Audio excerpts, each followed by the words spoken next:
Hello and welcome to the Psychology Podcast. Today's episode is part of the Best Of series, where we highlight some of the most exciting and enthralling and enlightening episodes from the archives of the Psychology Podcast. Enjoy. That is what consciousness is about. It's about creating the not disputable fact that I am doing my perceptions and you are doing your perceptions. And the two channels of operation the two kinds of operation are of the same type, but they are occurring in different organisms.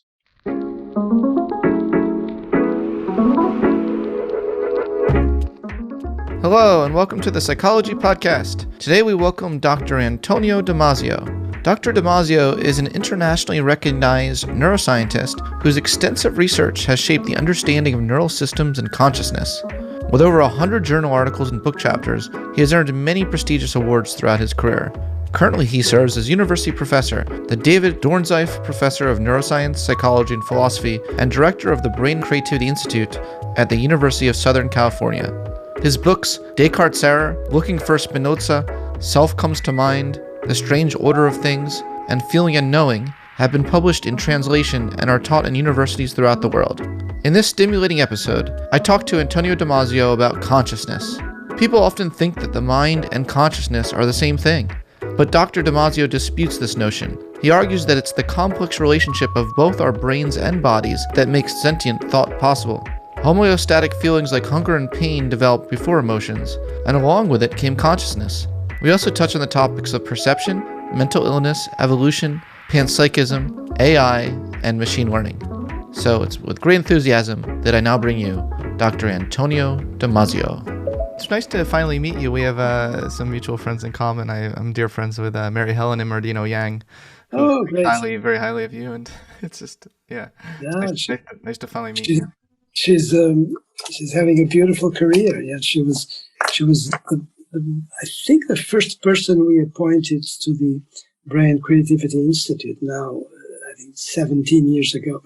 Wow, time really does fly. Wow. Yeah. That's how long ago you guys started that. I remember when you started the Institute. And yeah, that's exactly it. Yeah. Very exciting. Well, today I definitely want to discuss our mutual interest in the neuroscience of creativity.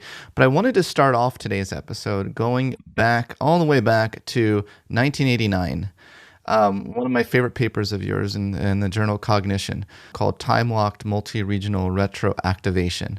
Now, we're going to have to explain and unpack what in the world that means to our general audience of listeners. But the reason why I wanted to double click on that is because I think that was a really seminal paper, I hope you agree, of modern day brain network systems research on consciousness. I see that as a really seminal sort of early ideas. So could you kind of unpack a little bit what that paper showed?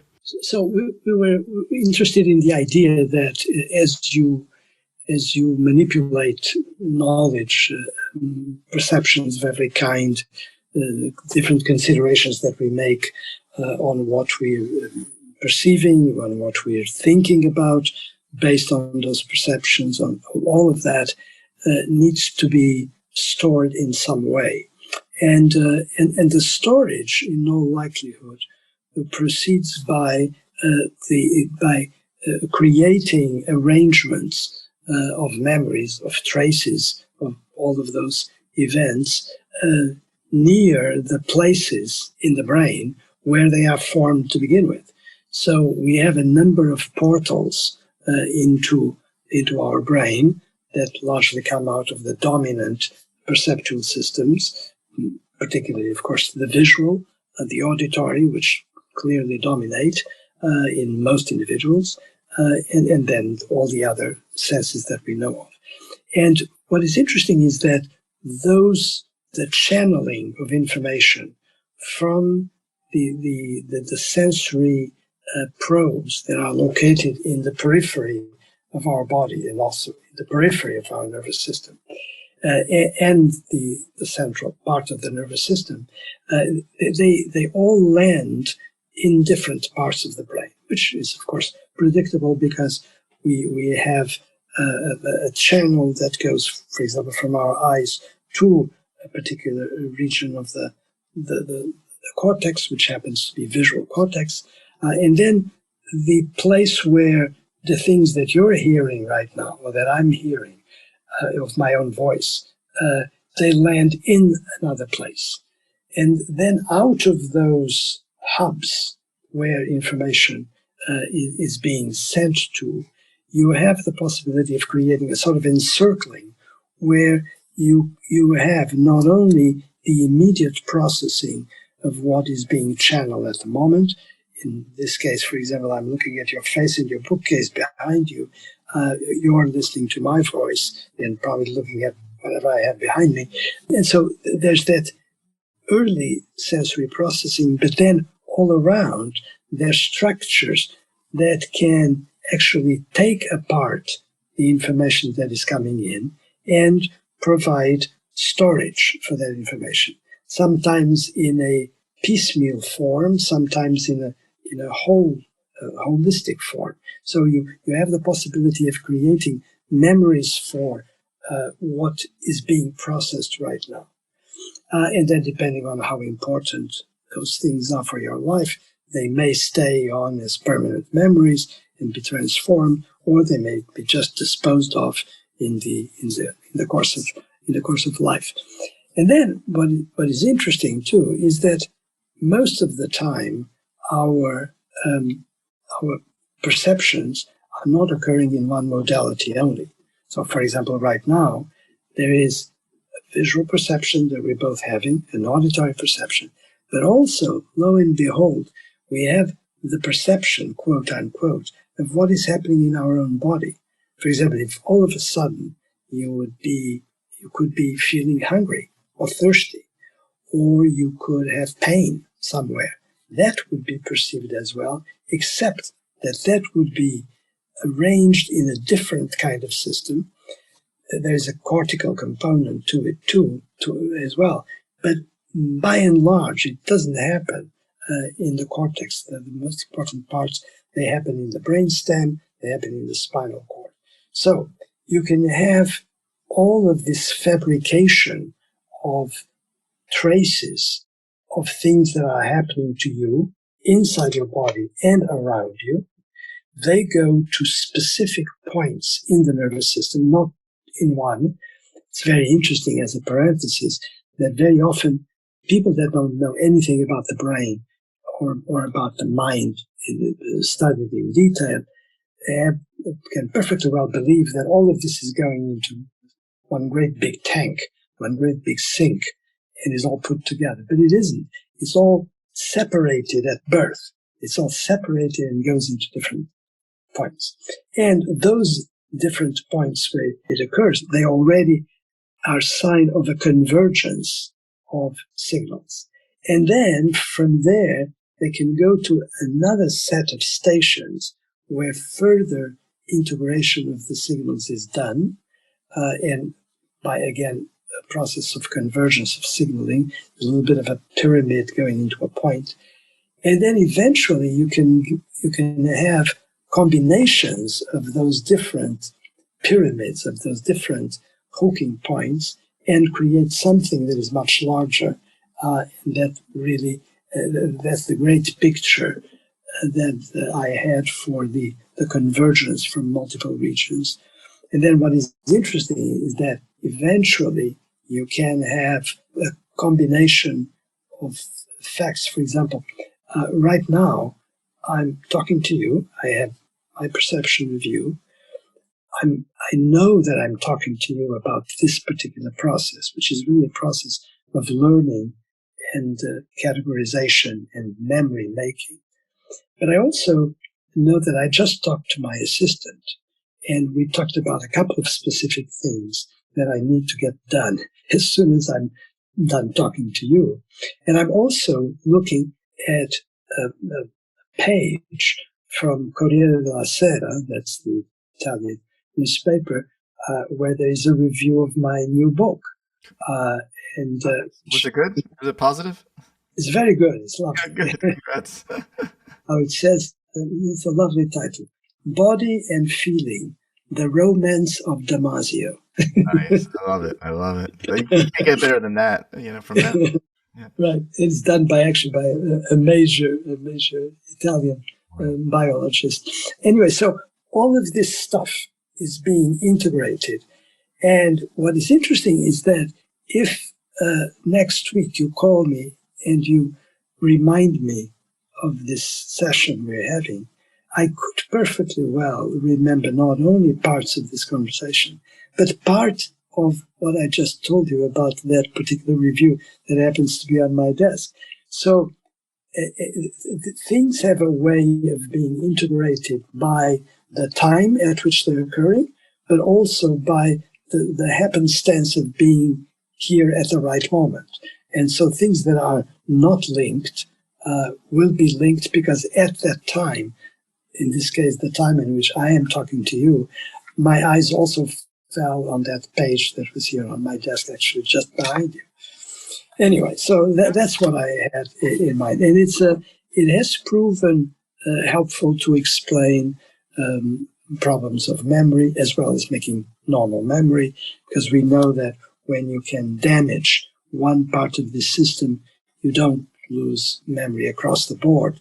You lose certain specific memories, and memories of certain kinds, for example, that may be more related to the visual system than to another.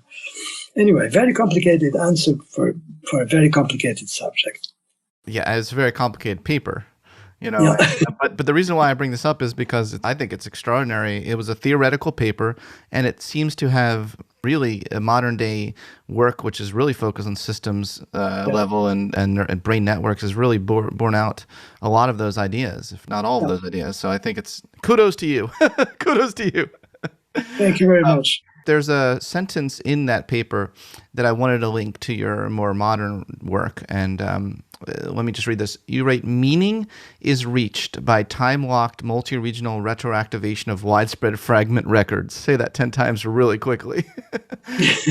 Only the latter records can become contents of consciousness. I found that a very fascinating two sentences for a number of reasons. One, there does seem to be something unique about humans, or uniquely developed about humans in terms of our meaning-making facilities. And I'd love to kind of get into what is the neural machinery and psychological processes that allow us to do that, and why turtles can't do that, for instance. Second of all, that second sentence, only the latter records can become contents of consciousness. I wonder if you could unpack that a little bit, because you go through a lot in your new book on the distinction, the crucial distinction between mind and consciousness.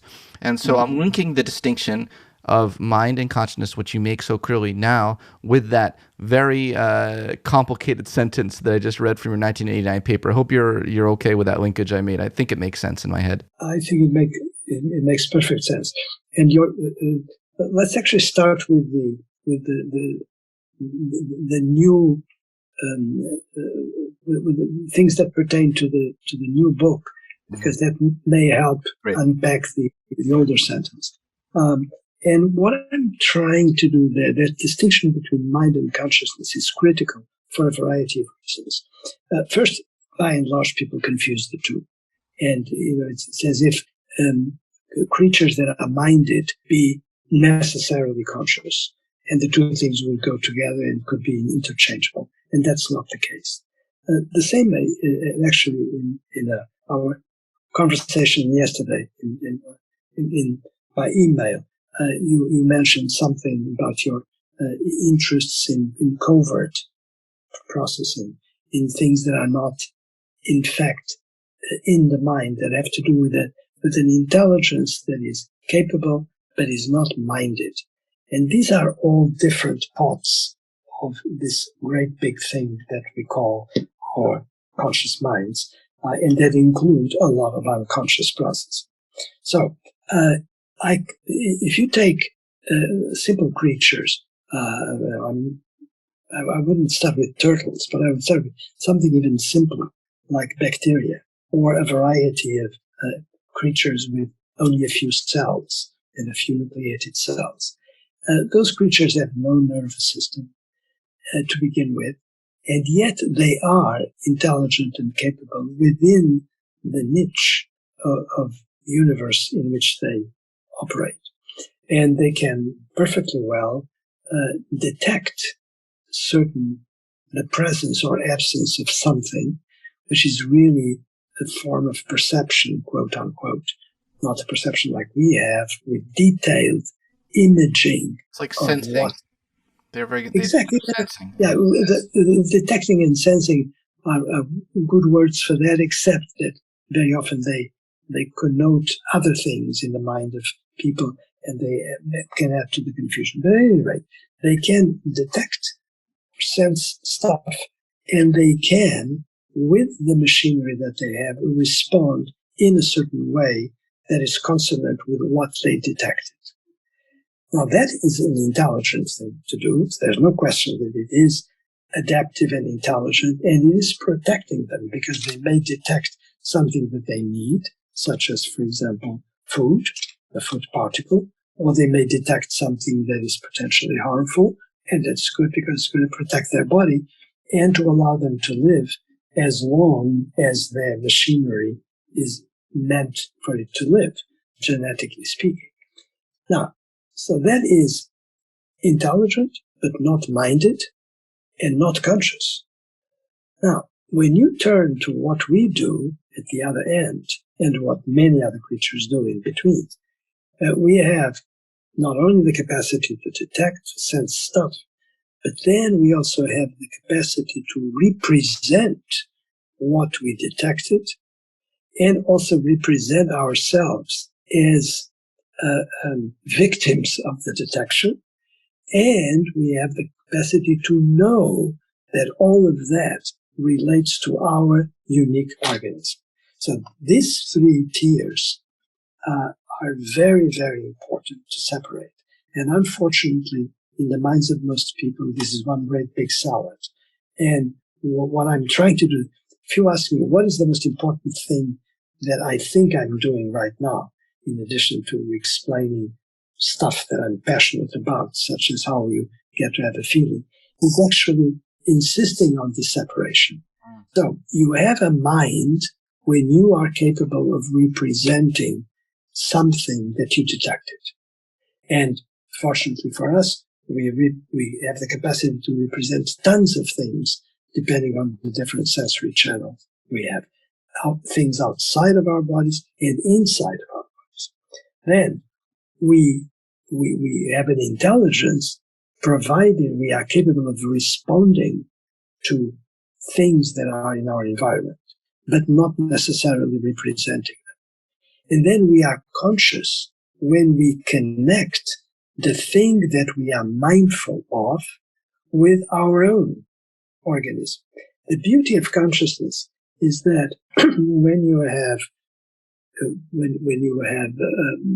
for example, I'm looking at you. I know that it's me looking at you. Why do I know that? Well, that's exactly the problem of consciousness. The image that you are helping generate in my brain is activating a variety of systems that are in my brain and body and that connect the two indelibly and in such a way that I have no doubt that it's me talking to you, Scott. There's no question. That is what consciousness is about. It's about creating the not disputable fact that I am doing my perceptions and you are doing your perceptions. And the two channels of operation and then the two kinds of operation are of the same type, but they are occurring in different organisms.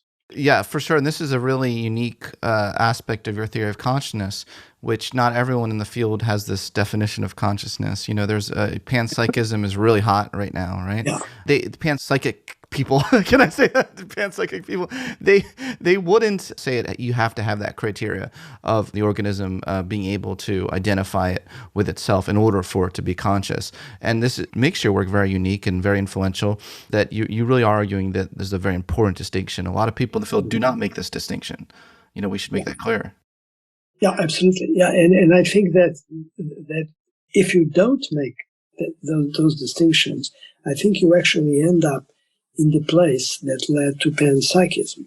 I think there is a very good reason why panpsychism at the moment is popular, and that is an escape. People that have come up against the wall of consciousness and that talk about such things as the hard problem or the impossible problem, are really abstracted in their view of what can be. And as a result, almost anything goes, but panpsychism is helpful because, well, maybe the reason why you can't explain it easily is because it's everywhere, and something is not inside us. It's really something that we capture from what's around us, which I find, first, no evidence for, and second, no way of testing, no way of doing an experiment that would cope with that. It's like string theory. It's like string theory in physics. But I think I can understand. I have sympathy for people that feel cornered and not capable of explaining it. But I am, sympathy is one thing. I'm not in that camp. And there's one thing, let me add, because that, we really, through your question, we sort of got to the top of the problem. I know. Yeah. Very quickly. But one thing that is extremely important for me is this. Most of the things, probably everything that you read about consciousness, or for that matter, about mind, always talks about the brain alone. People say we need to find out how the brain creates consciousness. Excuse me? Why just the brain? Why this insistence on the fact that the nervous system and the nervous system alone is the creator of these things? I dispute that. I don't think it is. But you don't need to go to the surround spirits to find it. It's in your own body.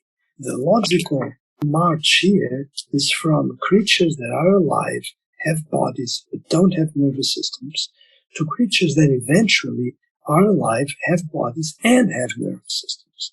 And minds and consciousness are ultimately the product of a particular relationship between the living organism's body and the nervous system in that body. It's not that the nervous system is plucked and put inside our bodies, and particularly inside our skull, and charged with creating minds and creating consciousness. Not at all. I mean, of course, you cannot have minds and consciousness without a nervous system. But the nervous system is there as a partner in the process that can lead to better life regulation. The nervous system is a servant of homeostasis, the same way that the body in general is a possessor of homeostatic operations that will allow that organism, that living thing, to continue for an allotted amount of time.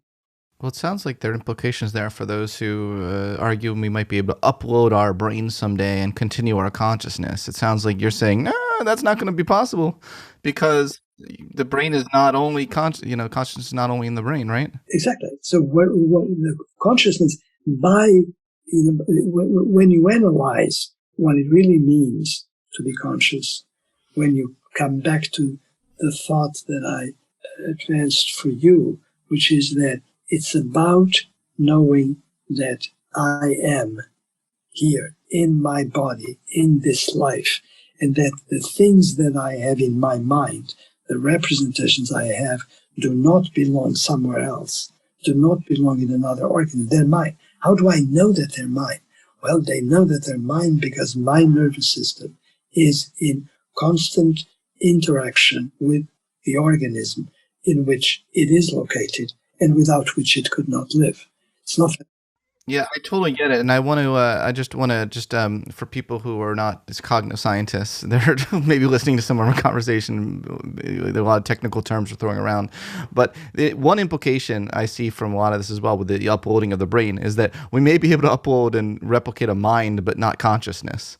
I mean, we might not even be able to do the mind, but it seems like at the very best, maybe what we can do is just replicate Scott Barry Kaufman's mind, but I'm never going to be able to identify it with the full organism because it could be sitting in a vat of 0 and 1s. Exactly. You got it, and you got it right, and that's exactly it. And that's, of course, we don't need to go there, but that's exactly one of the problems of artificial intelligence right now, that you can, with our current capabilities, we can have something like the contents of your mind in an artificial, non-living creature. If you're going to make it conscious, that's another story. And for that, it's almost an absurdity to think it could be conscious if it's not living, because the entire thing, the entire notion of consciousness is around. Now, you can have simulacra of consciousness. I have no problem with that. In fact, I have a paper that you may know about. The paper is in Nature, Machine Intelligence, on how you make this linkage between a robot and a real body with minds and conscious capabilities, and it's an interesting thing to discuss. That is very interesting, and we are shooting towards the top. I totally get we haven't gone through all the steps yet, and of what is feeling, what is. I have a million other questions that we were supposed to talk about along the way before we get here. But this is really interesting. So while we're here for a second, the idea of can we ever make feeling machines? Since we're kind of talking about that right now, I would like to link that to the idea of why is feeling so essential to consciousness in your model, and how do you even define feeling? And then why not? Let's have fun. Let's link that to whether or not we'll be able to create feeling machines as an implication of that. Okay, very good. Well, so just a little teaching point for people that are sort of caught in the middle of these terms like feeling and emotion. Very often when people think feeling or hear the word feeling, they immediately portray an emotion. And of course, that's the beginning of disaster, because the two things are, in fact, associated a lot of the time, but plenty of the time they're not. So, and we could start by saying this: what came first, feelings or emotions? And in all likelihood, feelings did, because feelings are, in fact, mental expressions of certain states of the organism to begin with. And to begin with and to end with, because when you have an emotional feeling, you are also dealing with a state of your organism. But let's start with feelings the way they likely began in the history of life. And the feelings that must have been the first were what I call homeostatic feelings. And they occurred in creatures with nervous systems. That's very important to realize. And by the way, once you remember the strong link that I have between feelings and consciousness, you again have this link between feeling and consciousness and nervous systems. It doesn't make any sense to talk about it if there are no nervous systems. You don't need any feelings if you don't have nervous systems. Anyway, so what feeling, those homeostatic feelings first give in an organism that is multicellular and has nervous systems is a sense, actually a mental representation of something important that is happening in that body, such as, for example, being hungry or being thirsty or having pain or feeling damn good. Those are the fundamental homeostatic feelings. Desire is too, but we don't need to go there. Too early in the morning for desire. Too early. It's Valentine's Day today. Wait, hold on. We're talking today on Valentine's Day, folks, even though we're going to release this later, just so people know. It's relevant. Go on, yeah. Okay. So, what is hunger telling you? Yeah. You and only you. It's telling you that it's a good time to have sources of energy brought into your body and that are lacking. And if you're thirsty, it's telling you something. And by the way, totally conscious right there and then. That's where consciousness first emerges. It's telling you in no uncertain terms, this is lacking. You need this. And of course, it's not telling you in so many words. It doesn't use words. It uses the language of feeling with its spontaneous, natural, occurring consciousness. And that's why I like to say that feelings were the inaugural events of consciousness.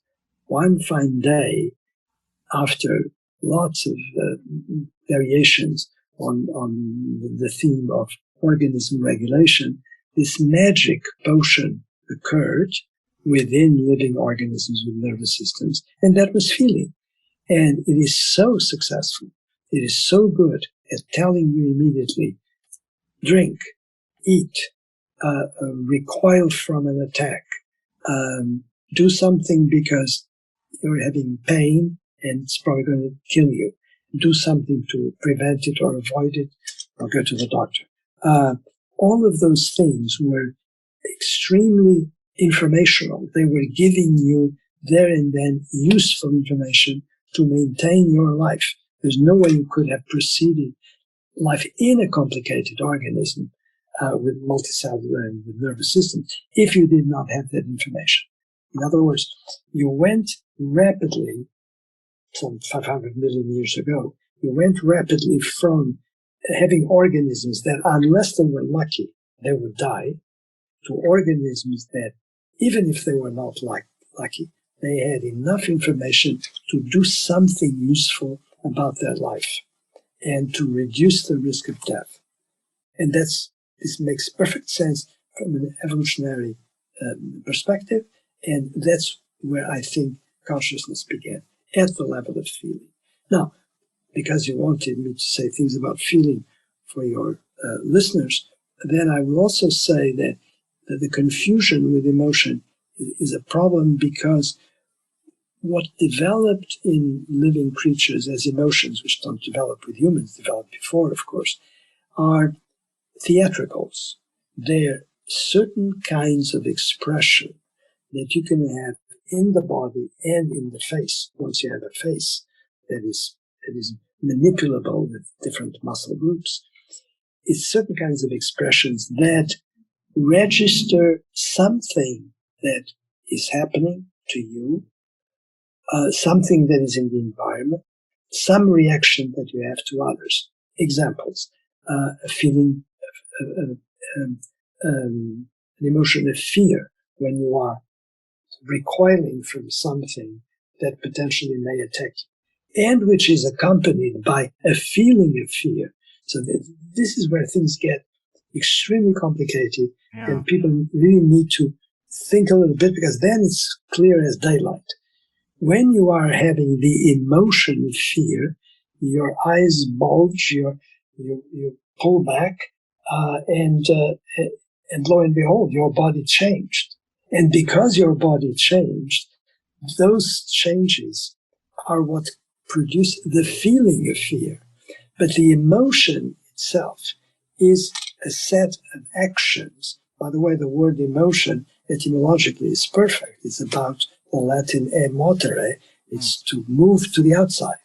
You have, it's an actor studio, you're just doing things. And by the way, if you have anger, you do the same thing. It's a different sort of theatricals, but it's again represented in your body. And if you are terribly, if you want to seduce somebody, you also do the corresponding theatricals, and they also are felt because they are represented internally with your nervous system, and they can end up being a feeling which is subjective. Emotions by themselves are not subjective. Emotions by themselves are directed to the outside. Yeah, so there's something I'm trying to understand about in terms of the chicken and egg thing here. The way you just described it, it was like emotions come first and then it influences your feelings. But you had said prior that through the course of human evolution, feelings probably came first. Exactly. So that's where you need to distinguish between the homeostatic and the emotional in a proper sense. So the things that came first were the homeostatic feelings. And probably the creatures that had homeostatic feelings, if I would have to guess, and I wouldn't bet anything on it, but if I would have to guess, they did not have emotions. They had feelings because they were having representations, mental representations of the state of the body, their bodies. And that was the critical issue here. That's why this has a logic, which is the logic of life and the logic of survival. That came first because it was so important for that organism. When you start having emotions, it's at a point in which you have already some complex interactions with other beings. And those other beings can cross you, and you get angry, or they can do something, or the environment can do something that threatens you, and you get fear, and so forth. So it's a different stage, and it's actually more, it reflects a greater complexity of the organism, although in the end they don't need to be more complex as phenomena. But they're there reflecting something else.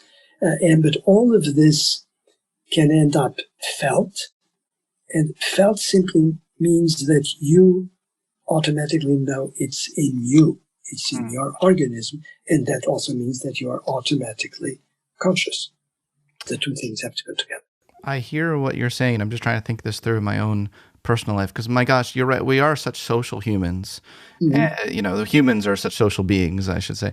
And there is a performative aspect to emotions, which I'm now thinking in my head, like, am I ever, when I'm just having like an imagination of things, do I ever recoil in fear in the same way physically on the outside I would look like if I was with another person and we were both recounting the experience? I'm trying to do the experiment in my head to verify what you're saying scientifically. And it's, yeah, you're right. I never really thought about that, really. Yeah, so we may have feelings when we're lost in our own thoughts and when we're in touch with our own organism, so to speak. But there's something about emotions that is seems like deeply social. Yeah. And yeah, it's fascinating. You're right. Oh, I think it's absolutely social. And I think that, it's part of, for example, you, as you are communicating with me, your face has been animated now several times by, for example, a smile. True. You smiled when you were wondering if what I was saying was probably right, and you smiled in consonance. But that is, I don't think it's theatricals in the sense that it was totally deliberated by you. It's probably part of your repertoire. Of emotional phenomena when you communicate with others, because you have been doing it all your life, and you have adjusted yourself to doing it the same way. I'm sure I've done all sorts of things that would be of that kind. Or, for example, the way your face has on a couple of times already manifested doubt in relation to what I was saying, or being puzzled, but puzzled in a way that was probably not positive, which is perfectly fine. But you were registering, or what you're doing right now, which you're, the fact, and I said, it's perfectly fine. You reacted with laughter. And glad it was fine. Exactly. But that is, it's part of the social interaction. You're doing it along with me in this social interaction. And this has very little to do with being hungry or being thirsty or being in pain.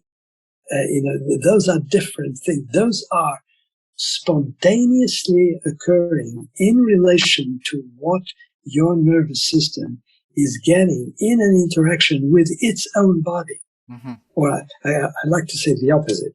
It's the organism's own nervous system, because that's the way that's the way it is.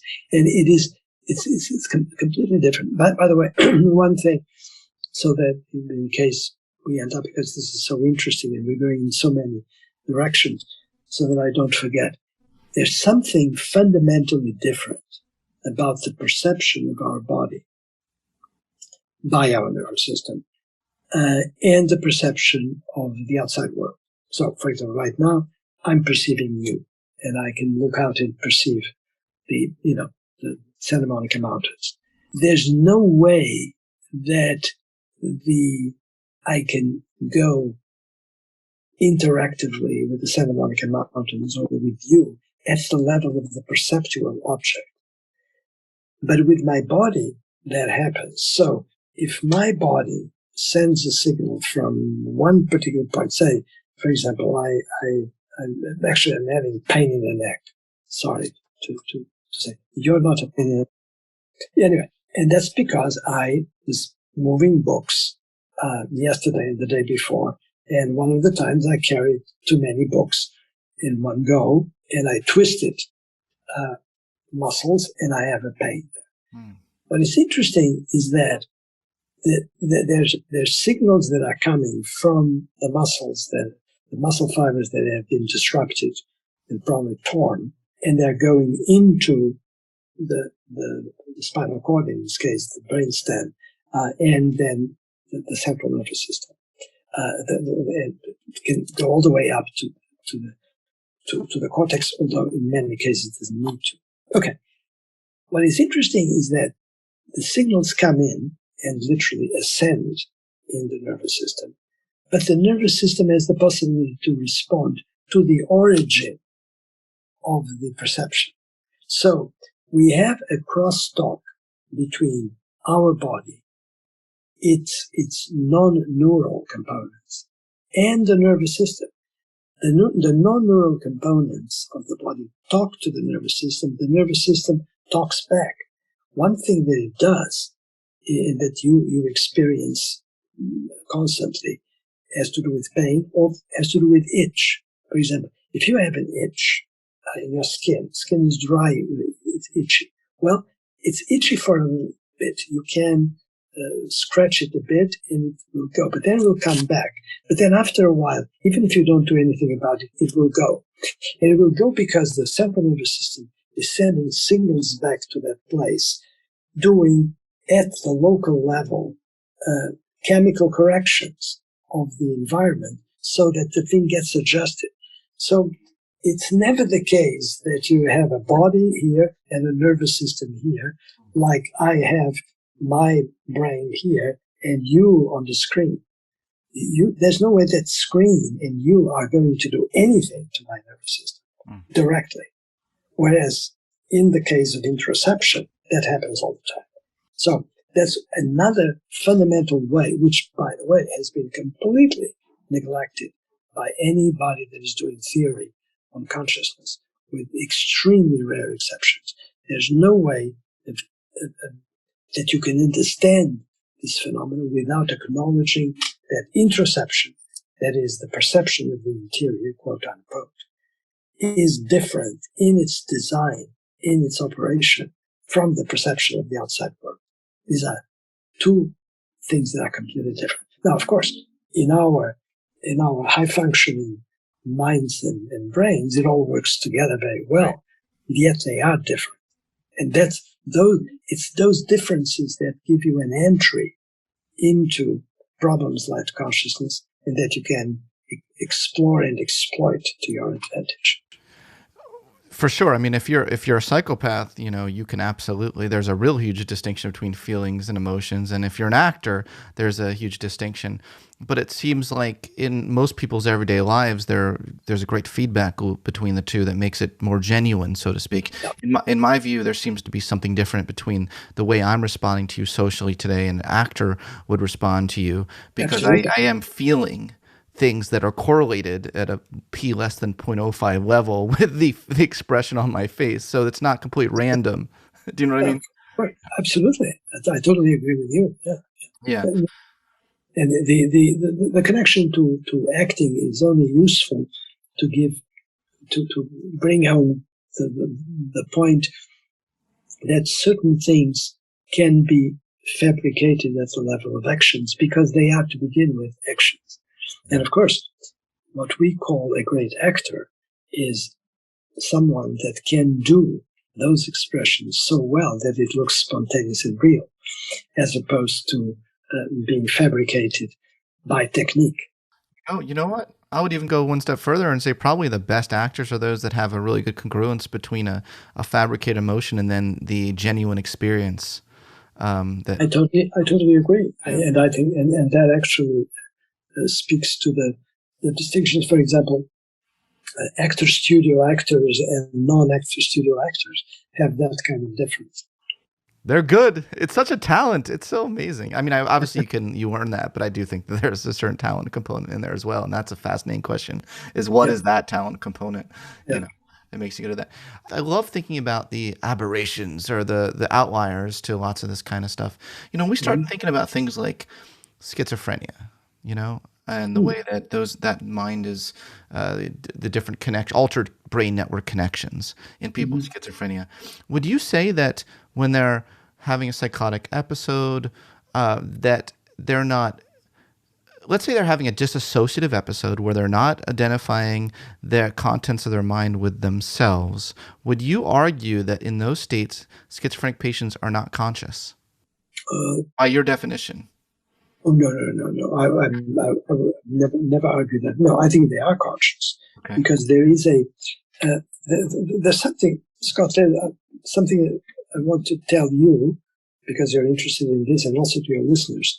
There's something very beautiful about feelings, whatever they are. There is the continuity. Homeostatic feelings have a continuity. That's something that, a while ago somebody said, oh, so you talk about these homeostatic feelings, and you say that homeostatic feelings are the reason why you're conscious, and that you require them to be conscious spontaneously and so forth. But since I'm not hungry all the time, and I'm not horny all the time, and I'm not thirsty all the time, then what happens? Then I become unconscious in between my hunger and thirst episodes. And I say, no, you're constantly feeling. You have this continuous feeling of being alive. I've called it several times a feeling of existence, the feeling of being alive. It's if you meditate a little bit, or if you just be quiet, you realize that there's something humming in you, which is being alive. And which, by the way, if you would not be alive, you would not notice it. Yeah. Do you know that for sure? Are you sure? Do we know that for sure, 100%? No, I don't. That's metaphysical. Yeah, I don't know that for sure. I suspect strongly. Anyway, so this feeling of continuity is extremely important. So when you, I have to tell you that I've thought about feelings in psychiatric conditions. I've on purpose sort of avoided thinking about feelings in schizophrenia, but I've thought about them in depression, for example. And I think there's always a continuity, a feeling of existence. It's there. And it's sort of humming along because you are in this interaction between the nervous system and the body. So it's inevitable. So you could say that the other feelings, say feelings of hunger or thirst and so forth, are sort of, if you plot it as a running graph, are things that come, they crest on top of that humming up and down feeling that is constantly there on your monitor. That is the feeling of life, the feeling of existence. But as I understand your theory, feeling is a necessary but not sufficient condition for consciousness. In order for consciousness to occur, there needs to be this real coordinated operation of being, feeling, and knowing. And it does seem like in certain schizophrenic patients, the knowing part is not there. So that's why I ask you the very pointed question. According to your definition, it seems like you would say that they're not conscious, even though they're feeling. No, but I think that the way in which you're taking that combination of being, feeling, and knowing is not as literal as that. So, of course, I mean, what are the conditions? You have to have a living organism. You have to have an organism that has a nervous system. You have the possibility of interactions of the nervous system and the rest of the body. And then you have the sort of bubbling up sense, which is a feeling, that there is life ticking in there. The knowing is a very interesting question. Do you need to be, in addition to it being there spontaneously, no questions asked, do we need to have a reflection on it? I don't think so. And I think that what is failing in schizophrenia is at the level of a reflection on what is happening in that organism. BA10. Sorry?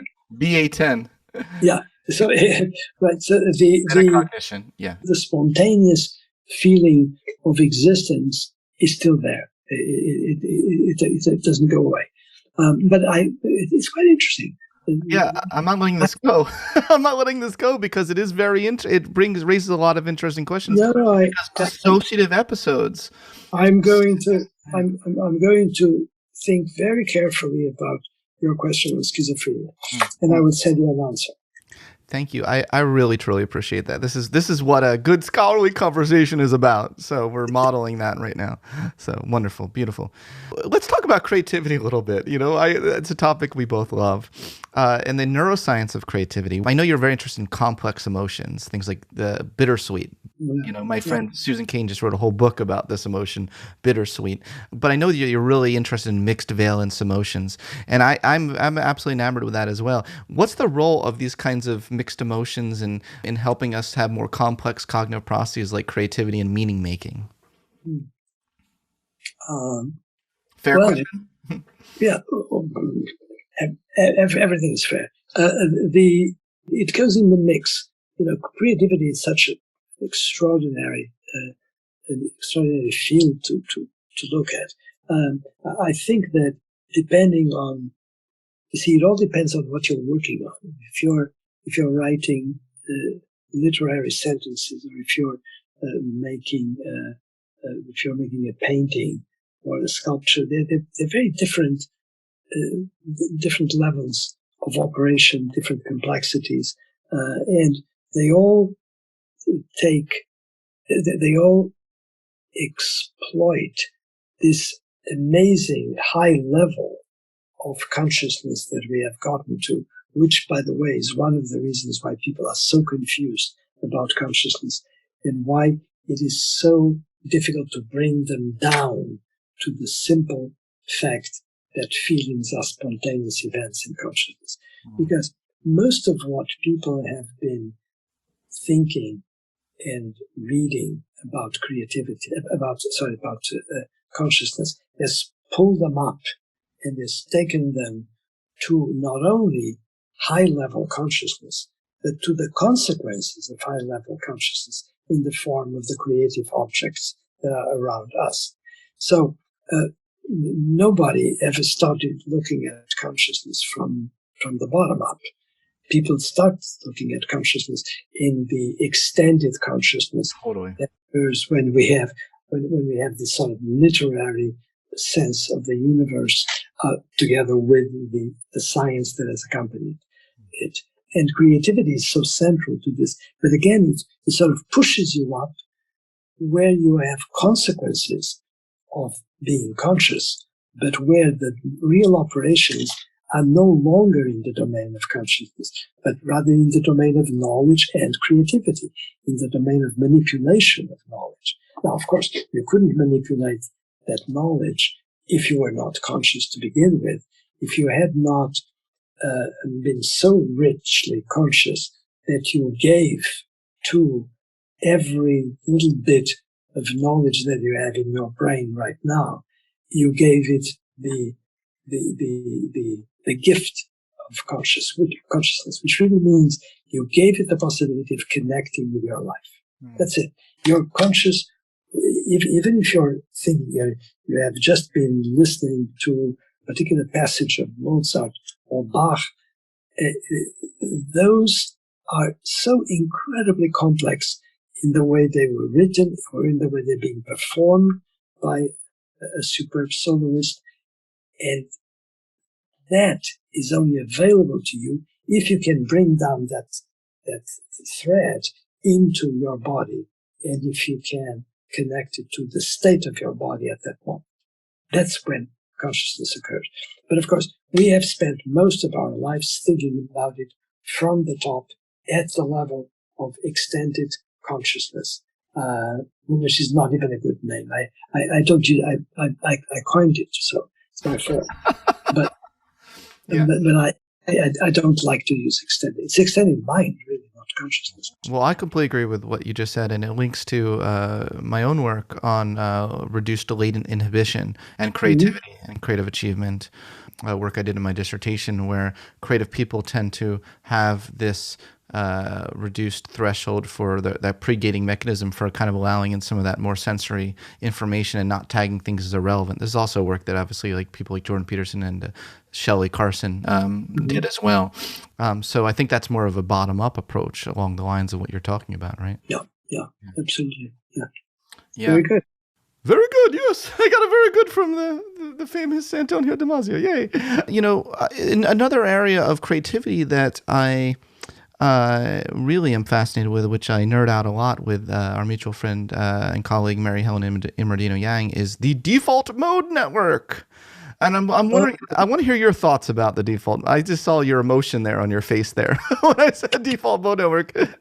What are your thoughts on that and its linkage to creativity? It's too early in the morning for default mode network.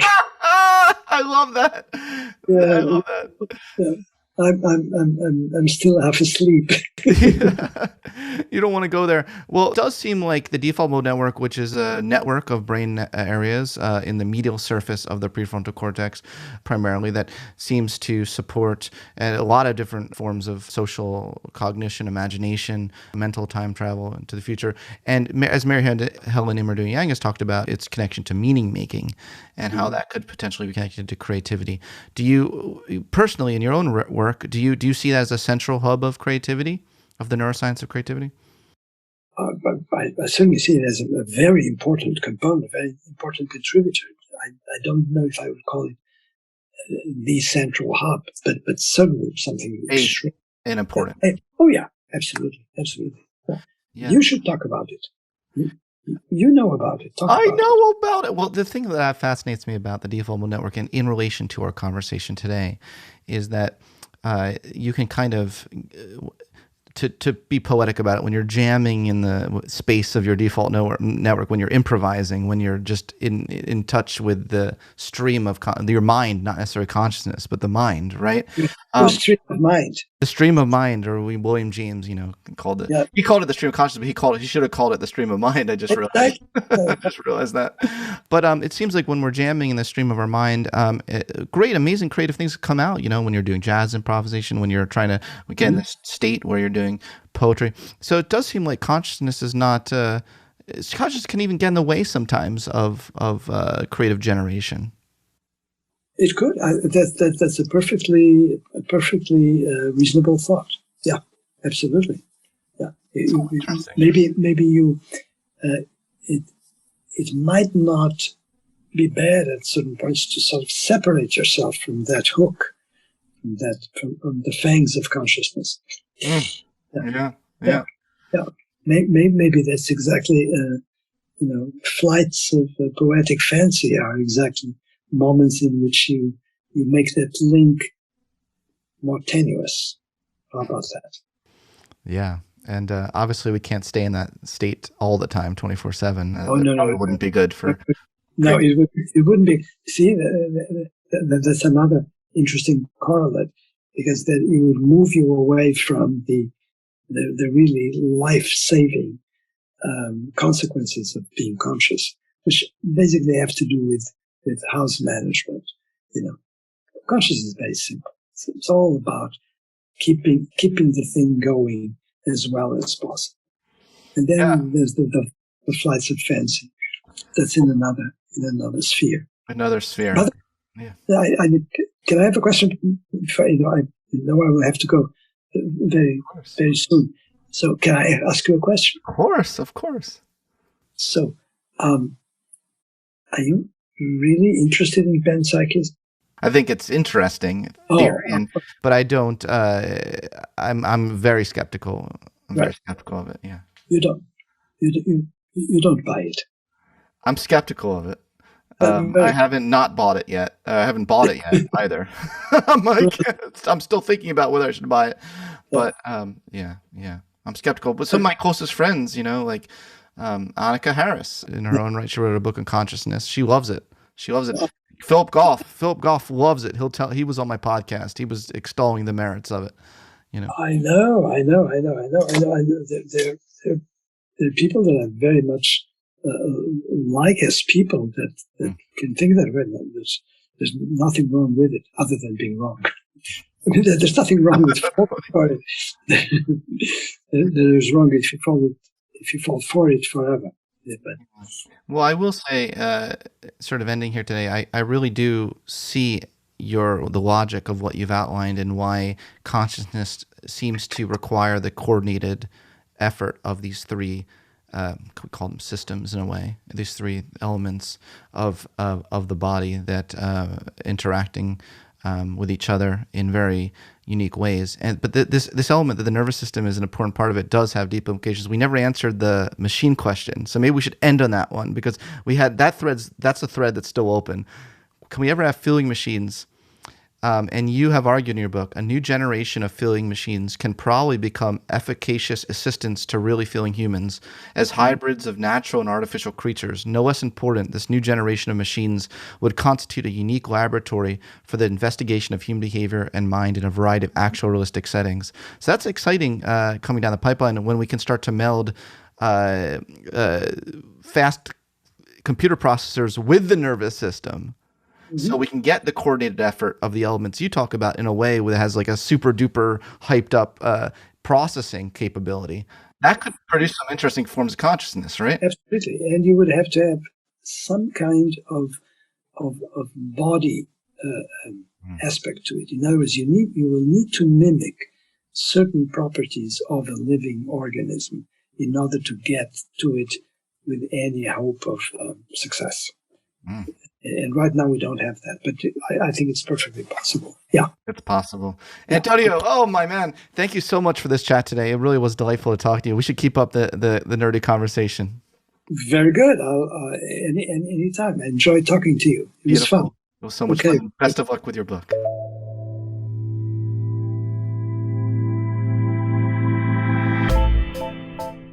Thanks for listening to this episode of the Psychology Podcast. If you'd like to react in some way to something you heard, I encourage you to join in the discussion at thepsychologypodcast.com or on our YouTube page, The Psychology Podcast. We also put up some videos of some episodes on our YouTube page as well, so you'll want to check that out. Thanks for being such a great supporter of the show, and tune in next time for more on the mind, brain, behavior, and creativity.